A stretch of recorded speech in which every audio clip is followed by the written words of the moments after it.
قلم اٹھانے سے پہلے اتنی تحقیق کرو کہ تمہارے لکھے پر کوئی دوسرا قلم نہ اٹھا سکے۔ کسی کے آنسو کو زمین پر گرنے سے پہلے اپنے دامن میں جذب کر لو، یہی انسانیت کا معراج ہے۔ موت لکھی نہ ہو تو موت خود زندگی کی حفاظت کرتی ہے۔ جب موت مقدر ہو تو زندگی دوڑتی ہوئی موت سے لپٹ جاتی ہے۔ زندگی سے زیادہ کوئی جی نہیں سکتا اور موت سے پہلے کوئی مر نہیں سکتا۔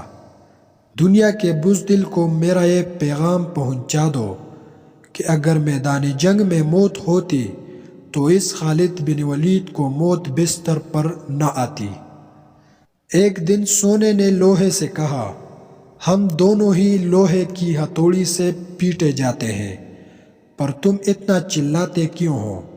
لوہے نے جواب دیا، جب اپنا ہی اپنے کو مارتا ہے تو درد زیادہ ہوتا ہے۔ رشتوں کی رسی کمزور تب ہوتی ہے جب انسان غلط فہمی میں پیدا ہونے والے سوالوں کا جواب بھی خود ہی بنا لیتا ہے۔ ہم اپنی غلطی کے لیے بہترین وکیل اور دوسروں کی غلطی کے لیے بہترین جج ہیں۔ جب دل میں ایسا غم پیدا ہو جائے جس کی وجہ سمجھ نہ آئے تو وہ انسان کے کسی ایسی گناہ کا نتیجہ ہے جس کی اس نے ابھی تک توبہ نہیں کی۔ معافی مانگنا یہ ظاہر نہیں کرتا کہ آپ غلط اور دوسرا صحیح ہے، بلکہ یہ ظاہر کرتا ہے کہ آپ کے رشتے کی اہمیت آپ کی انا سے بڑھ کر ہے۔